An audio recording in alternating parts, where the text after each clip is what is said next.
मुद्दा यूएस ਵਿੱਚ ਤੁਹਾਡਾ ਹਾਰਦਿਕ ਸਵਾਗਤ ਹੈ। ਇਸ ਵੇਲੇ ਮੈਂ ਵਾਸ਼ਿੰਗਟਨ ਡੀਸੀ ਵਿੱਚ ਹਾਂ।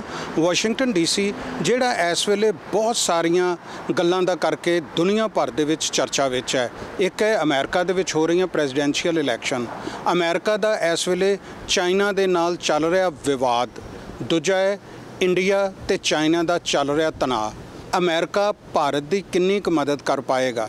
ਕਈ ਵਾਰ ਇਸ ਦੇ ਉੱਤੇ ਸਵਾਲ ਖੜੇ ਹੁੰਦੇ ਨੇ, ਪਰ ਇਹਦੇ ਲਈ ਗੱਲਬਾਤ ਕਰਨ ਲਈ ਸਾਡੇ ਨਾਲ ਨੇ US chief correspondent PTI press trust of India दे अमेरिका दे चीफ ललित जी, आपका बहुत बहुत स्वागत है। जी धन्यवाद, थैंक यू। ललित जी, सबसे बड़ी है कि अमेरिका और इंडिया के संबंधों के बारे में बहुत सारी बातें हो रही हैं। पिछले दिनों में जो आपने प्रेसिडेंट ट्रंप को या प्रेस ब्रीफिंग में जो सवाल पूछे थे, that was a first hand information.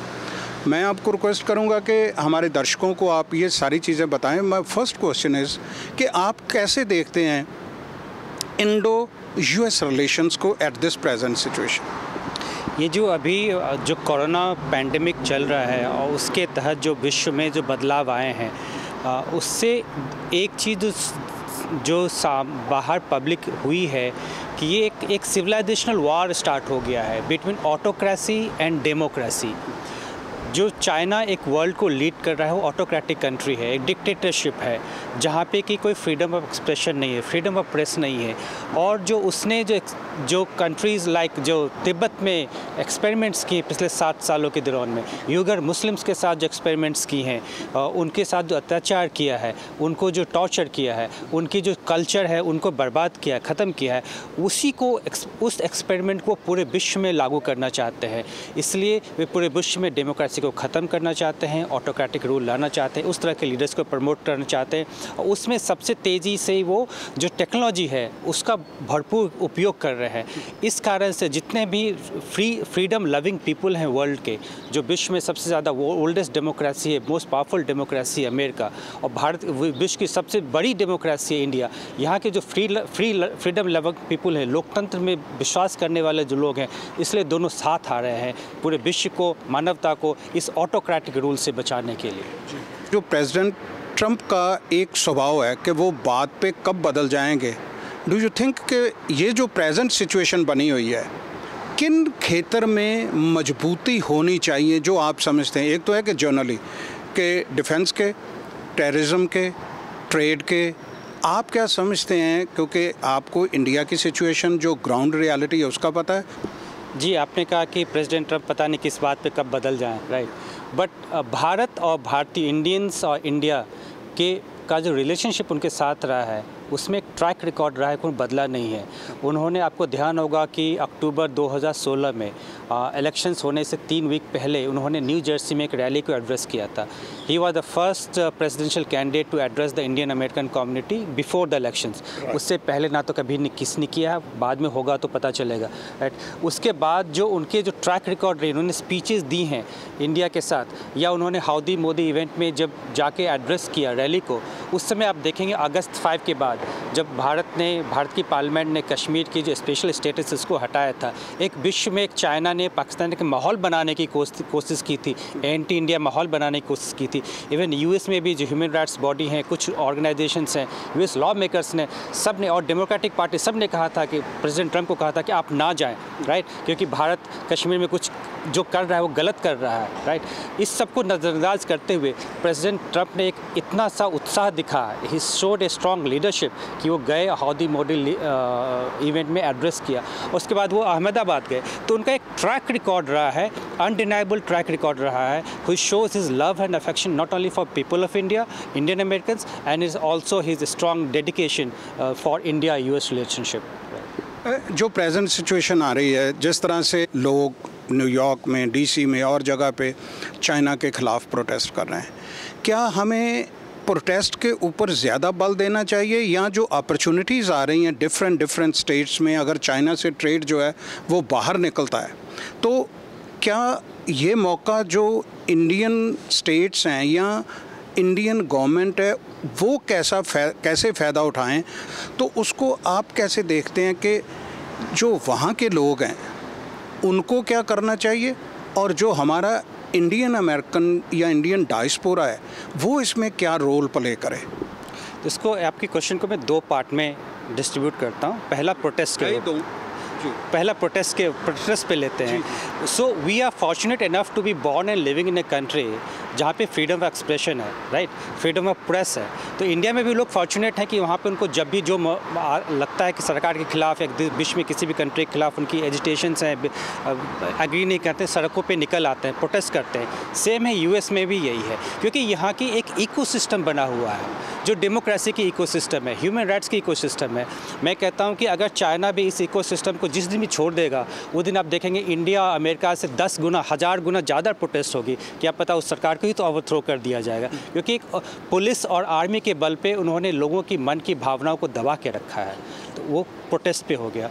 जहाँ तक इंडिया यूएस रिलेशनशिप और उसको लोगों की इकोनॉमिक रिलेशनशिप की बात है, तो जो पोस्ट कोरोना वायरस में ये दिख चुका है कि हमें आत्मनिर्भर बनना है। We have to be self reliant, लेकिन सेल्फ रिलायंट बट अपने फ्रेंड, अपने रिलायबल पार्टनर के साथ कोऑपरेशन करना है। जैसे कि आपने देखा होगा 2 दिन पहले ही India US strategic energy dialogue हुई है। इंडिया ने मेमोरेंडम साइन किया है यूएस के साथ कि वो अपनी जो स्ट्रैटेजिक ऑयल रिजर्व्स है यूएस में रखेगी, राइट। तो ये हज़ारों मील दूर पे है। ये क्या दर्शाता है कि दोनों कंट्री के बीच में इतना विश्वास बढ़ चुका है कि अपनी स्ट्रैटेजिक सिक्योरिटी की जो मूल ज़रूरत चीज़ें हैं वो भारत यूएस में रखना चाहता है। उसी तरीके से अमेरिका की जो फार्मा कंपनीज़ हैं जो मैन्युफैक्चरिंग करती है वो चाइना से हटा के इंडिया में रखना चाहती हैं कि जब भी उनके लोग बीमार पड़ें, अमेरिका के लोगों को दवाइयों की ज़रूरत पड़े, उनके पास एक रिलायबल पार्टनर है जो वहाँ से दवाइयाँ जो है बिना किसी हिचक के यहाँ दे सकता है। आपने देखा हो कोरोना वायरस में जब पूरी दुनिया शटडाउन हो गई है, राइट, चाइना ने मैन्युफैक्चरिंग को सामान को यहाँ लाना बंद कर दिया। जो पीपीई इक्विपमेंट्स हैं, जो मास्क हमारे हाथ में, ग्लव्स हमारे हाथ में, चाइना की मोनोपोली थी, उन्होंने $1 के सामान को $10 में बेचना स्टार्ट कर दिया। उसी दूसरी तरफ आप देखेंगे कि भारत में आउटसोर्सिंग कितनी सारी कंपनी हैं, कॉल सेंटर्स कितनी सारी कंपनी हैं, एक भी कॉल सेंटर बंद नहीं हुई है, राइट। जो यहाँ के लोग, वेराइजन के लोग या दूसरी कंपनी के लोग जब भी कॉल सेंटर थे इंडिया में फ़ोन जाती है, वो फ़ोन सब लोगों ने उठाया है, कभी फ़ोन बंद नहीं हुआ। तो India has emerge as a reliable partner even in the times of crisis. दूसरा कोई कंट्री नहीं है। हम उसी दिशा में तेज़ी से आगे बढ़ रहे हैं और दोनों कंट्रीज़ के जो व्यापारी हैं, इकोनॉमिस्ट हैं, इंडस्ट्रियलिस्ट हैं, ऐसे चीज़ों को ऐसे सॉल्यूशंस करें। इंडिया में चीप लेबर है, यूएस के पास टेक्नोलॉजी है, हमारे पास मैन पावर है। जब दोनों एक साथ मिल जाएंगे तो पूरे विश्व में जो हमारे राष्ट्रपति प्रधानमंत्री कहते हैं, दोनों विश्व में जो है सो भारत अमेरिका लाके एक शांति पैदा का एक माहौल बनाएगा। That's what people of these 2 countries can do. बहुत अच्छा। मैं इसके बाद वापस आऊँगा और आपसे बात करूँगा जो प्रेजेंट इलेक्शंस चल रही हैं उनका सिनेरियो क्या है और उसमें जो हमारा इंडियन अमेरिकन कम्यूनिटी है उसको क्या रोल है और कैसे करना चाहिए।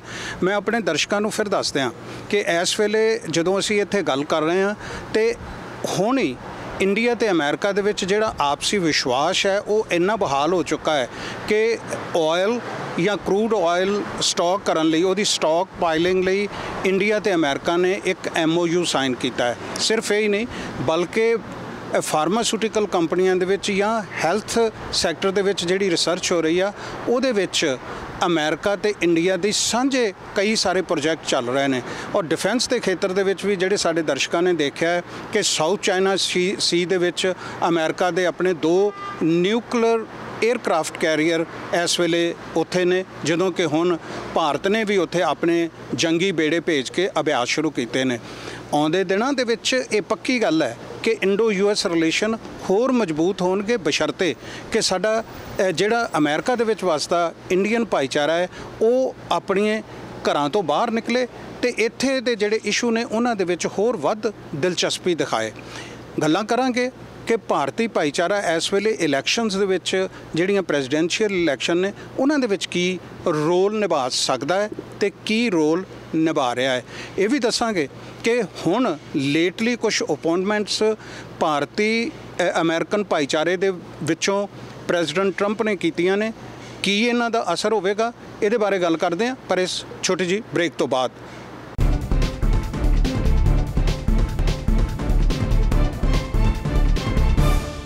ब्रेक तो बाद ਤੁਹਾਡਾ स्वागत है। गलबात चल रही है US chief correspondent PTI. Lalit ji, हम बात कर रहे थे कि क्या इंडिया यूएस के रिलेशन है और चाइना की जो टेंशन चल रही है दोनों देशों से, उसके बारे में। बट जो प्रेजेंट हमारी यहाँ की प्रेसिडेंशियल इलेक्शन चल रही हैं, आप उसको कैसे देखते हैं? क्या रोल आप समझते हैं कि जो इंडियन हमारा डायस्पोरा है वो क्या निभा रहा है और क्या निभाना चाहिए? How you see this scenario? ये बहुत ही इंटरेस्टिंग इलेक्शन है। ऐसे समय में हो रहा है कि अमेरिका जो है कोरोना वायरस के खिलाफ युद्ध लड़ रहा है। एक प्रेसिडेंट ट्रम्प के अंदर इकोनॉमी काफ़ी अच्छी चल रही थी। चाइनीज़ कोरोना वायरस के कारण जो है सो इसकी इकोनॉमी ठप पड़ गई है। तो अब इतने सारे लोग यहाँ पे उनकी देहांत हो गई, उनकी मृत्यु हो गई है कोविड-19 के कारण।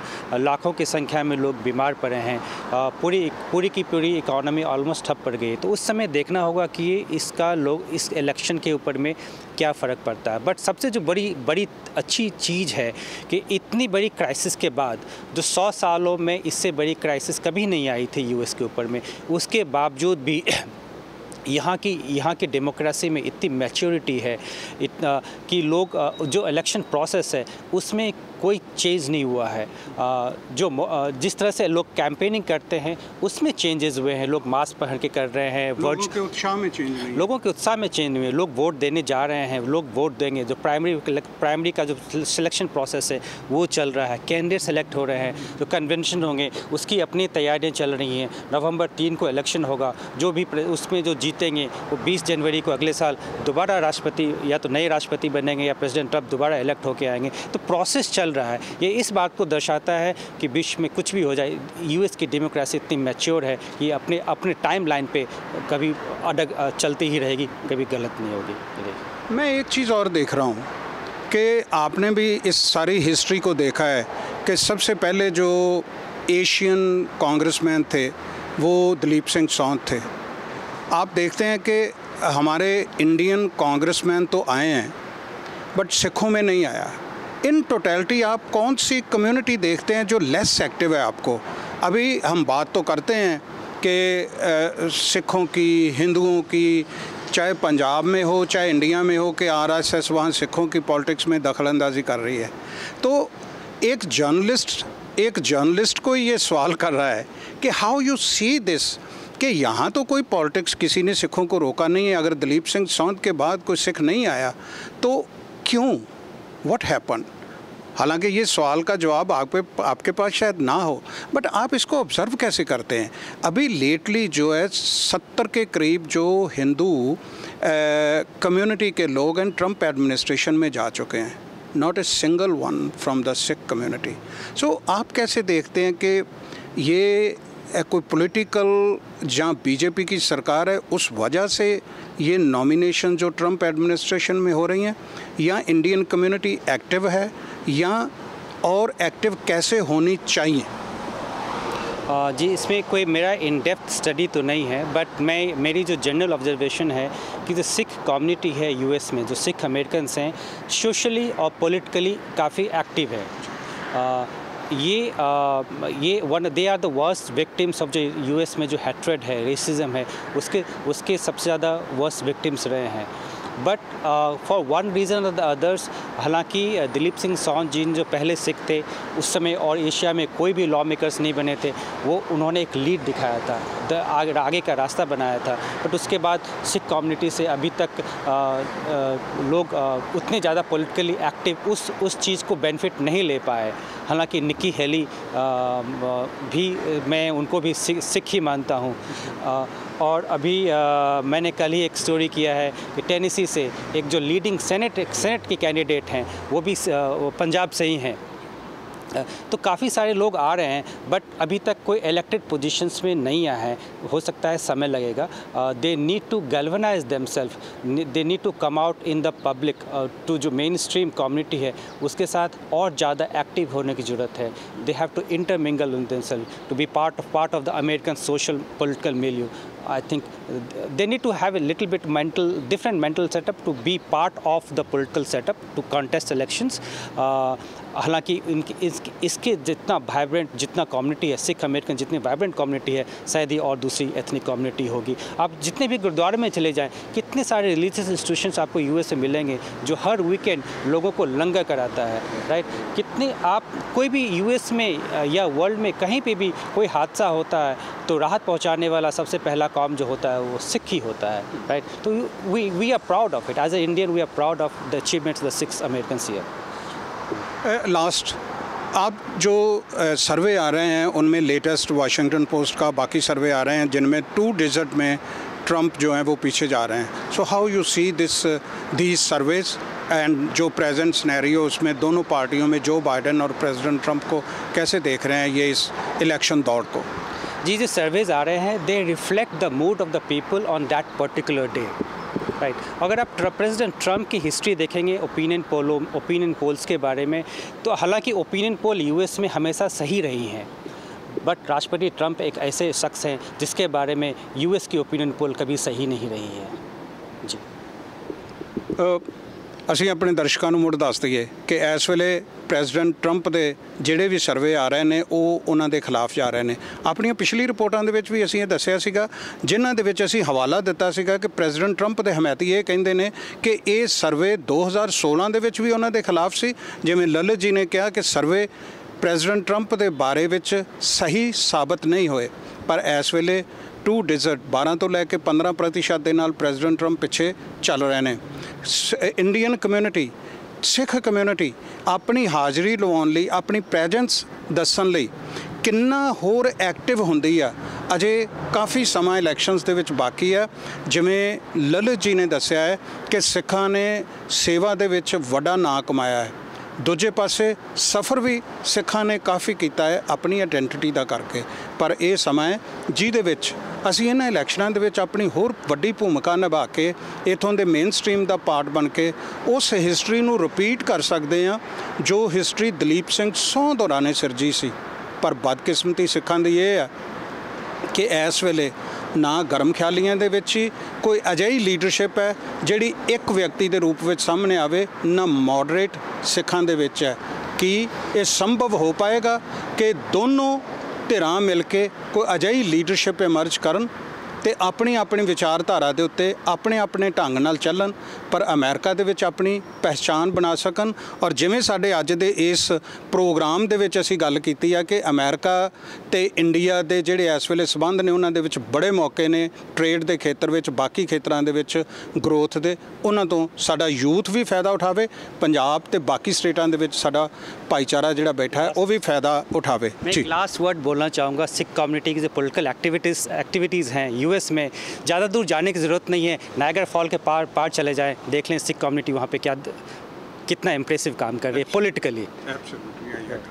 सो ਇਹ ਐਗਜ਼ਾਮਪਲਾਂ ਬਾਰ-ਬਾਰ ਆਉਂਦੀਆਂ ਨੇ ਕਿ ਜੇ ਕੈਨੇਡਾ ਦੇ ਵਿੱਚ ਸਿੱਖ ਕਮਿਊਨਿਟੀ ਇਸ ਮੁਕਾਮ ਤੇ ਪਹੁੰਚ ਸਕਦੀ ਹੈ ਤੇ ਇੱਥੇ ਕਿਉਂ ਨਹੀਂ? ਸਾਡੀ ਅੱਜ ਦੀ ਇਹ ਗੱਲਬਾਤ ਇਸ ਕਰਕੇ ਅਸੀਂ ਇੱਕ ਸੀਨੀਅਰ ਜਰਨਲਿਸਟ ਦੇ ਨਾਲ ਕੀਤੀ ਹੈ ਜਿਨ੍ਹਾਂ ਦੀ ਆਬਜ਼ਰਵੇਸ਼ਨ ਹੁੰਦੀ ਹੈ, ਔਰ ਜਿਹੜੀ ਆਬਜ਼ਰਵੇਸ਼ਨ ਜਦੋਂ ਖਬਰਾਂ ਦੇ ਰੂਪ ਵਿੱਚ ਦੁਨੀਆ ਭਰ ਦੇ ਵਿੱਚ ਜਿਹੜਾ ਭਾਰਤੀ ਪ੍ਰਿੰਟ ਮੀਡੀਆ ਹੈ ਖਾਸ ਕਰਕੇ, ਔਰ ਉਸ ਪ੍ਰਿੰਟ ਮੀਡੀਆ ਤੋਂ ਅੱਗੇ ਕਈ ਚੈਨਲ ਜਦੋਂ ਉਹਨਾਂ ਖਬਰਾਂ ਨੂੰ ਲੈਂਦੇ ਨੇ ਤੇ ਉਹ ਦੁਨੀਆ ਦੇ ਵਿੱਚ ਇੱਕ ਰਾਏ ਬਣਾਉਣ ਦੇ ਵਿੱਚ ਸਹਾਇਤਾ ਕਰਦੀ ਆ. ਇਹ ਅੱਜ ਸਾਡੀ ਡਿਸਕਸ਼ਨ ਜਿਹੜੀ ਹੈ ਇਹਦੇ ਅਗਲੇ ਹੋਰ ਪਹਿਲੂ ਵੀ ਅਸੀਂ ਮੁੜ ਕਿਸੇ ਦਿਨ ਲੈ ਕੇ ਹਾਜ਼ਰ ਹੋਵਾਂਗੇ, ਪਰ ਸਭ ਤੋਂ ਮਹੱਤਵਪੂਰਨ ਚੀਜ਼ਾਂ ਨੇ ਜਿਹੜੇ ਅੱਜ ਦੇ ਮੁੱਦੇ ਉਠਾਏ ਗਏ ਨੇ ਉਹਨਾਂ ਦੇ ਉੱਤੇ ਅਸੀਂ ਗੌਰ ਜ਼ਰੂਰ ਕਰੀਏ ਤੇ ਉਹਨਾਂ ਦੇ ਫਿਰ ਨਤੀਜੇ ਦੇਖੀਏ ਕਿਸ ਤਰ੍ਹਾਂ ਦੇ ਆਉਂਦੇ ਨੇ. ਆਪਕਾ ਬਹੁਤ ਬਹੁਤ ਸ਼ੁਕਰੀਆ, ਧੰਨਵਾਦ, ਥੈਂਕ ਯੂ. ਫਿਰ ਅਸੀਂ ਨਵੇਂ ਮੁੱਦੇ ਦੇ ਨਾਲ ਹਾਜ਼ਰ ਹੋਵਾਂਗੇ. ਫਿਲਹਾਲ ਇੱਥੇ ਹੀ ਤੁਹਾਡੇ ਤੋਂ ਇਜਾਜ਼ਤ ਲੈਂਦੇ ਹਾਂ. ਤੁਸੀਂ ਆਪਣੀ ਫੀਡਬੈਕ ਵੀ ਸਾਨੂੰ ਭੇਜ ਸਕਦੇ ਹੋ. ਤੁਹਾਡਾ PTC ਨਾਲ ਜੁੜੇ ਰਹਿਣ ਲਈ ਬਹੁਤ ਬਹੁਤ ਧੰਨਵਾਦ.